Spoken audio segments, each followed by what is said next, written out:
फिर सूत जी कहते हैं, ब्राह्मणों, भगवान विष्णु के जो नारायण नामक 2 अवतार हैं और भारतवर्ष के बद्री आश्रम तीर्थ में तपस्या करते हैं, उन दोनों ने पार्थिव शिवलिंग बनाकर उनमें स्थित हो पूजा ग्रहण करने के लिए भगवान शंभु से प्रार्थना की। शिव जी भक्तों के अधीन होने के कारण प्रतिदिन उनके बनाए हुए पार्थिव लिंग में पूजित होने के लिए आया करते थे।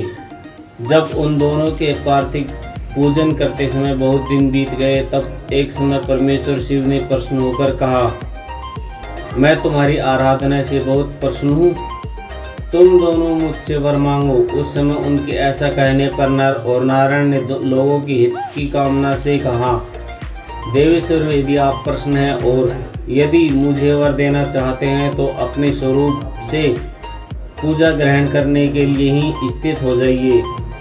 उन दोनों बंधुओं के इस प्रकार अनुरोध करने पर कल्याणकारी महेश्वर हिमालय के उस केदार तीर्थ में स्वयं ज्योतिर्लिंग के रूप में स्थित हो गए।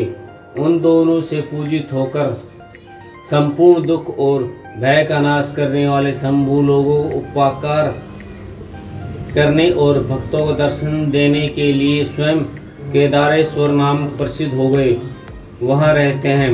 वे दर्शन और पूजन के करने वाले भक्तों को सदा अभिष्ट वस्तु प्रदान करते हैं। उसी दिन से लेकर जिसने भी भक्ति भाव से केदारेश्वर का पूजन किया है, उसके लिए सोपन में भी दुख दुर्लभ हो गया।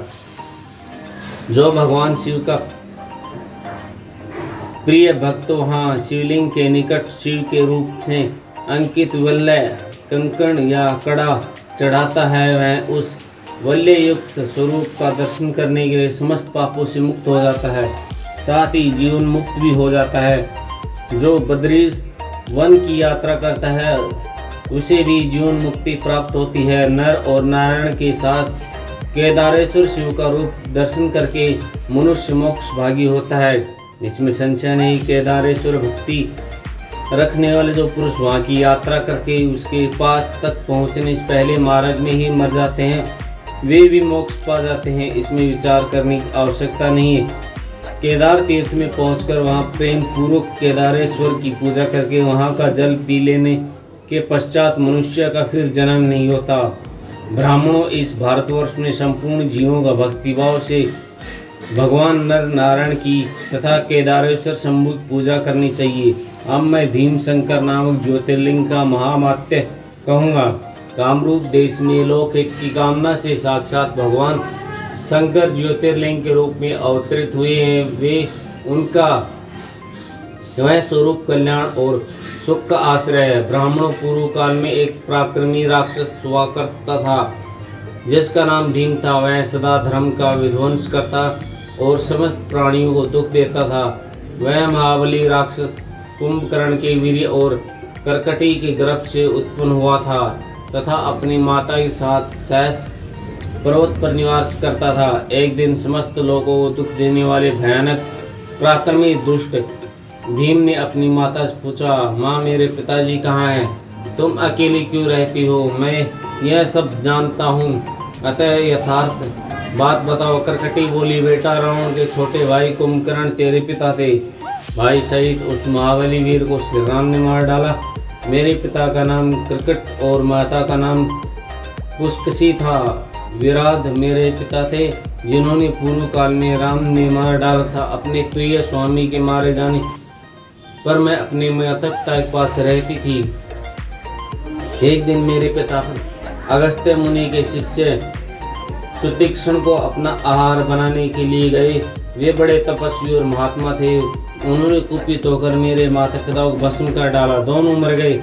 तब से मैं अकेली होकर बड़े दुख के साथ इस पर्वत पर रहने लगी। मेरा कोई अवलंब नहीं रहेगा। अब मैं असहाय और दुख से आतुर होकर यहाँ निवास करती हूँ। इसी समय महान बल पराक्रम संपन्न राक्षस कुंभकर्ण, जो रावण के छोटे भाई थे, यहाँ आए। उन्होंने बलात् मेरे साथ समागम किया। फिर मुझे छोड़कर लंका चले गए। तत्पश्चात तुम्हारा जन्म हुआ। तुम भी पिता के समान ही महान, बलवान और पराक्रमी हो। अब मैं तुम्हारा ही सहारा लेकर यहाँ कालक्षेप करती हूँ। सूत जी कहते हैं, ब्राह्मणों, कर्कटी की यह बात सुनकर भयानक पराक्रमी भीम कुपित हो यह विचार करने लगे, मैं विष्णु के साथ कैसा बर्ताव करूं। उन्होंने मेरे पिता को मार डाला, मेरे नाना नानी भी उनके भक्त के हाथ में मारे गए, विराट को भी उन्होंने ही मार डाला और इस प्रकार मुझे दुख दिया। यदि मैं अपने पिता का पुत्र हूँ तो श्री हरि को अवश्य पीड़ा दूंगा। ऐसा निश्चय करके भीम महान तप करने के लिए चला गया। उन्होंने ब्रह्मा जी की प्रसन्नता के लिए 1000 वर्षों तक महान तप किया। तपस्या के साथ साथ वह मन ही मन इष्ट देव का ध्यान किया करता था। तब लोग पितामह ब्रह्मा उसे वर देने के लिए गए और इस प्रकार बोले। ब्रह्मा जी ने कहा, भीम मैं तुम पर प्रसन्न हूँ, तुम्हारी जो इच्छा है उसके अनुसार वर मांगो।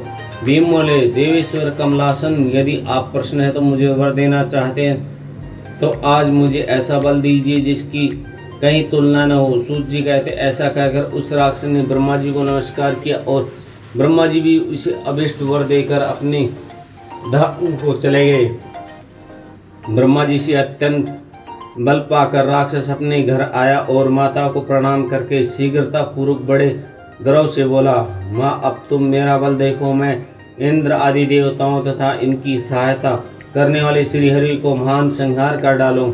ऐसा कहकर भयानक पराक्रमी भीम पहले इंद्र आदि देवताओं को जीता और फिर उन सबको अपने अपने स्थान से निकालकर बाहर किया। तदनंतर देवताओं की प्रार्थना से उनका पक्ष लेने वाले श्री हरि भी उनसे युद्ध में हराए। फिर प्रसन्नता पूर्वक पृथ्वी को जीतना आरंभ किया। सबसे पहले वह कामरूप देश के राजा सुदक्षिण को जीतने के लिए गए। वहाँ राजा के साथ उसका भयानक युद्ध हुआ। दुष्ट असुर भीम ने ब्रह्मा जी के दिए वर के प्रभाव से शिव के आश्रम में रहने वाले महावीर महाराज सुदक्षिण को परास्त कर दिया और जब सामग्रियों सहित उनका राज्य तथा सर्वस्व अपने अधिकार में कर लिया। भगवान शिव के प्रिय भक्त धर्मप्रिय परम धर्मात्मा राजा को भी उसने कैद कर लिया और उनके पैरों में बेड़ी डालकर उन्हें एकांत स्थान में बंद कर दिया और वहाँ उन्होंने भगवान की प्रति के लिए शिव की उत्तम पार्थिव मूर्ति बनाकर उन्हीं का पूजन आरंभ किया।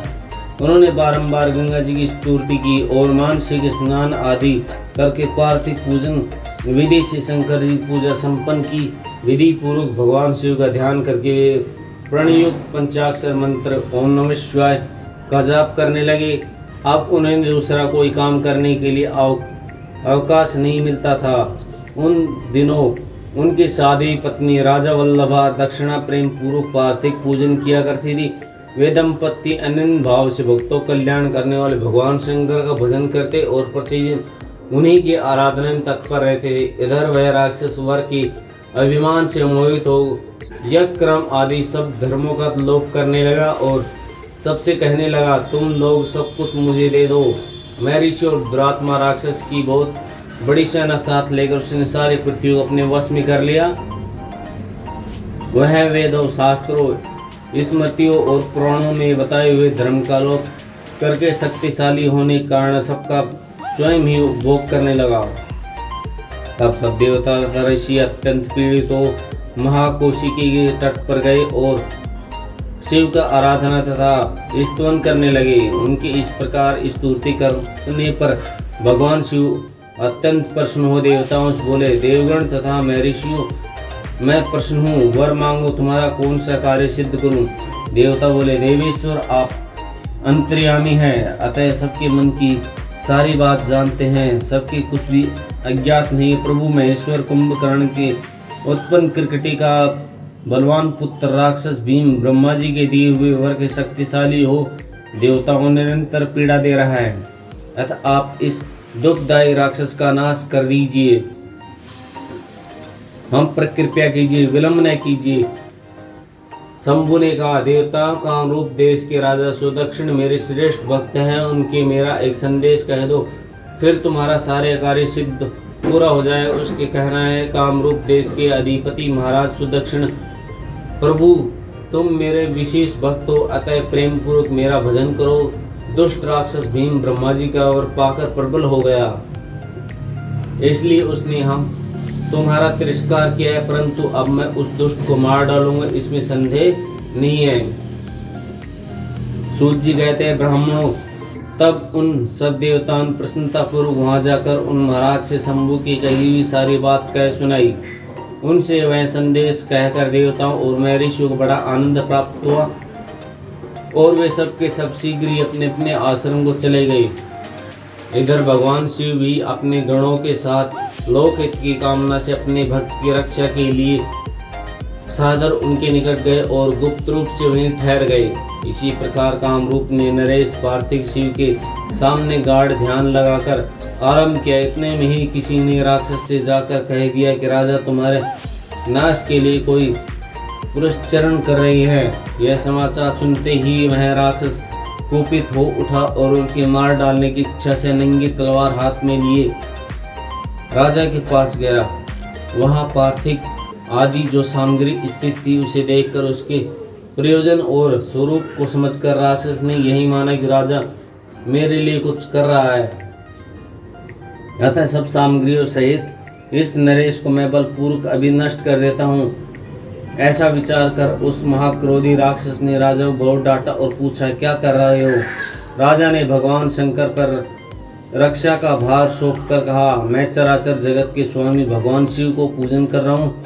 तब राक्षस भीम ने भगवान शंकर के प्रति बहुत तिरस्कारयुक्त सुरवचन कहकर राजा को धमकाया और भगवान शंकर के पार्थिव लिंग पर तलवार चलाई। वह तलवार उस पार्थिव लिंग का स्पर्श भी नहीं करने पाई कि उससे साक्षात भगवान हर वहां प्रकट हो गए और बोले देखो मैं भीमेश्वर हूँ और अपने भक्तों की रक्षा के लिए प्रकट हुआ हूँ। मेरा पहले ही से ही यह व्रत है कि मैं सदा अपने भक्तों की रक्षा करूँ, इसलिए भक्तों को सुख देने वाले मेरे बल की ओर दृष्टिपात करो। ऐसा कहकर भगवान शिव के पिनाक से उनकी तलवार के दो टूक हो गए। तब उस राक्षस ने फिर अपना त्रिशूल चलाया, परंतु शंभु दुष्ट के त्रिशूल के टुकड़े कर डाले। तदनंतर शंकर जी के साथ उसका घोर युद्ध हुआ जिससे सारा जगत क्षुब्ध हो उठा। तब नारद जी ने आकर भगवान शंकर से प्रार्थना की। नारद बोले लोगों को भ्रम में डालने वाले महेश्वर मेरे नाथ आप क्षमा करें।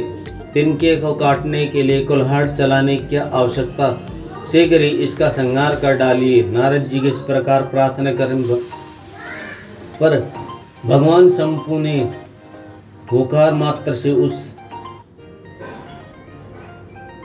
समय समस्त राक्षसों को भस्म कर डाला। मुने सब देवताओं को देखते देखते शिव जी ने उन सारे राक्षसों को दुग्ध कर डाला। तदंतर भगवान शंकर की कृपा से इंद्र आदि समस्त देवताओं और मुनीश्वरों की शांति मिली तथा संपूर्ण जगत स्वस्थ हुआ। उस समय देवताओं और विशेषतः मुनियों ने भगवान शंकर की प्रार्थना की प्रभु आप यहाँ लोगों को सुख देने के लिए यह सदा निवास करें। यह देश नंदित माना गया है, यहाँ आने वाले लोगों को प्राय दुख ही प्राप्त होता है, परंतु आपका दर्शन करने से यहाँ सबका कल्याण होगा। आप भीम शंकर के नाम से विख्यात होंगे और सबके संपूर्ण मनोरथों की सिद्धि करें। आपका यह ज्योतिर्लिंग सदा पूजनीय और समस्त आपत्तियों का निवारण करने वाला होगा। सूत जी कहते ब्राह्मणों इस प्रकार प्रार्थना करने पर लोक हितकारी एवं भक्तोत्सल्य परम स्वतंत्र शिव प्रसन्न पूर्वक वहीं स्थित हो गए।